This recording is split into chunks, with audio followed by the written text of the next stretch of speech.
Apa yang Anda pikirkan jika mendengar kata Gen Z? Seorang yang tidak bisa bekerja, apa seorang yang mudah menyerah, atau seorang yang tidak bisa dinasihati? Semua itu merupakan stigma yang diberikan masyarakat untuk anak muda siap kerja belakangan ini. Tapi, apakah itu benar? Apa Gen Z seburuk itu? Kita akan bahas di videonya berikut ini.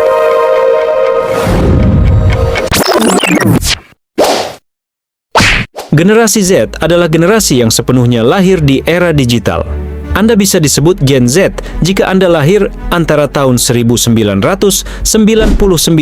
sampai 2012. Mereka merupakan generasi yang sangat bergantung pada teknologi, dan media sosial adalah salah satu kunci untuk Gen Z bisa berinteraksi.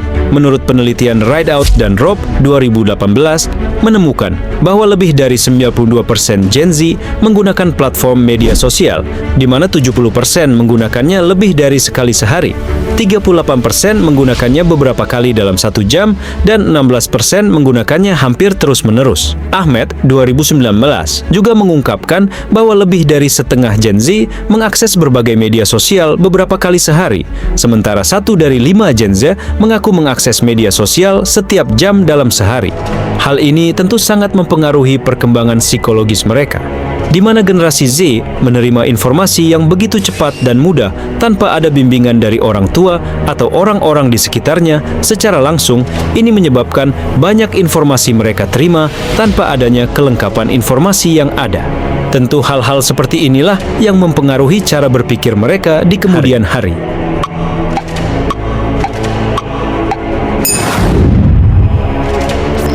Gen Z gak bisa kerja. Gimana sih? Kok gitu kerjanya? Masa kerjaan begini saja harus diajarin berkali-kali? Mungkin kata-kata itu yang ada di benak kalian ketika harus bekerja dengan Gen Z. Sabar, Anda memang harus sedikit bersabar ketika bekerja dengan Gen Z, karena pada dasarnya Gen Z tidak terlalu terbiasa dengan pekerjaan, apalagi berhubungan dengan pekerjaan fisik. Hal ini bisa terjadi karena Gen Z banyak menghabiskan waktunya di sosial media dan lebih sedikit melakukan hal-hal fisik seperti generasi-generasi sebelumnya. Ini bisa disebabkan karena mereka hidup sepenuhnya di era digital yang secara langsung memaksa mereka untuk mengikutinya. Sebenarnya, stigma ini juga ada di generasi sebelumnya. Generasi milenial pun merasakan hal-hal seperti ini, dianggap tidak bisa bekerja dan sebagainya. Inilah proses belajar dalam dunia pekerjaan, dan ini adalah satu hal yang wajar. Namun di zaman sekarang, dengan kecepatan informasi yang bisa diakses masyarakat, menjadikan stigma ini menjadi semakin menempel ke generasi Z. Mungkin hanya dalam pekerjaan fisik saja Gen Z tertinggal. Buktinya, ada beberapa pekerjaan yang sangat bergantung pada Gen Z. Perlu diketahui bahwa dalam bidang-bidang tertentu seperti teknologi dan internet, Gen Z sangat unggul dibanding generasi sebelumnya. Misalnya pada bidang pekerjaan, data analyst, software and application developers, dan data marketing specialist. Di bidang pekerjaan, seperti inilah yang sering dipilih Gen Z. Malah justru Gen Z sangat diandalkan dalam bidang-bidang tersebut, karena perusahaan menilai generasi ini adalah generasi yang adaptif, tech-savvy, dan kreatif, menjadikan mereka unggul dalam lingkungan kerja yang cepat berubah. Tumbuh di era digital, mereka sangat mahir menggunakan teknologi dan berkolaborasi secara virtual, membuat mereka cocok dengan dunia kerja modern yang serba digital. Jadi gimana? Apakah kalian masih mau nganggap Gen Z nggak bisa kerja?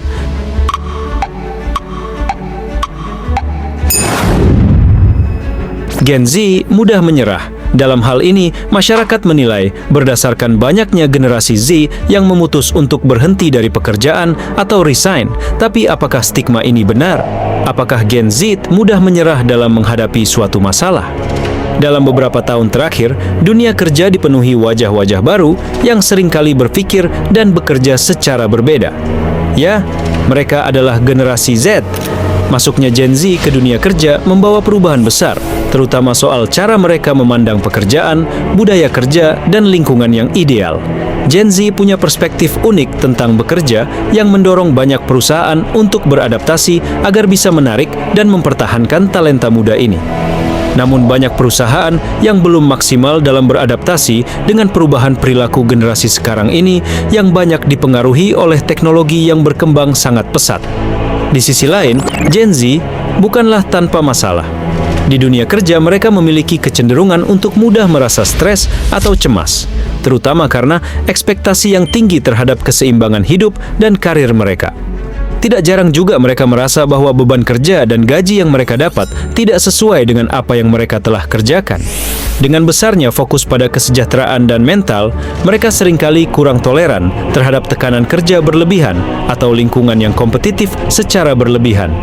Gen Z cenderung kurang nyaman dengan struktur perusahaan yang kaku, sehingga bisa sulit beradaptasi di perusahaan yang masih menerapkan pendekatan manajerial tradisional.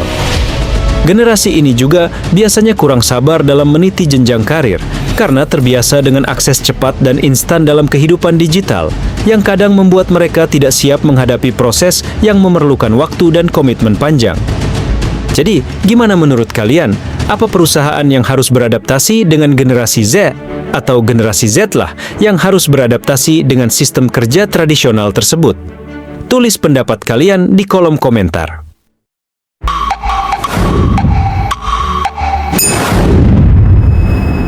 Gen Z sulit sekali dinasehati. Apa kalian pernah mencoba untuk memberikan nasihat, memberikan masukan, atau sebagainya kepada generasi Z?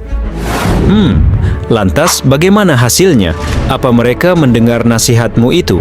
Atau malah mereka membantahnya dengan pengetahuan mereka? Sebenarnya, ini juga yang menjadi stigma buruk bagi para generasi Z. Ada beberapa faktor yang mungkin mempengaruhi. Salah satu faktor utamanya adalah banyaknya informasi yang mereka dapatkan di sosial media. Dalam waktu satu hari, Gen Z dapat menerima puluhan bahkan ratusan informasi dari apa yang mereka lihat di sosial media. Kita ambil contoh saja di platform sosial media TikTok misalnya.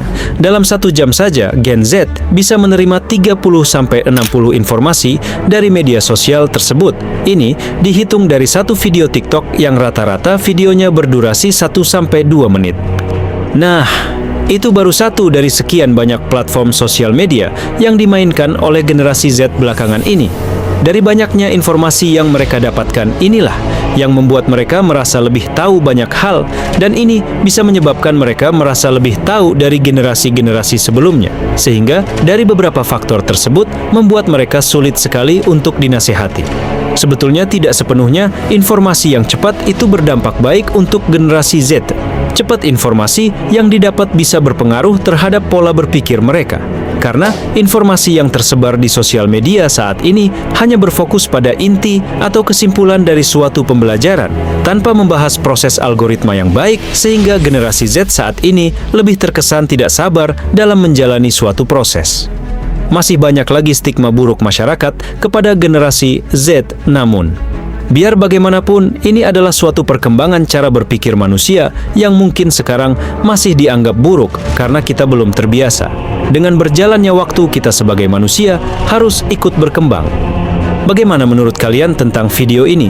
Jika ada yang ingin ditambahkan, sampaikan pesan kalian di kolom komentar. Terima kasih.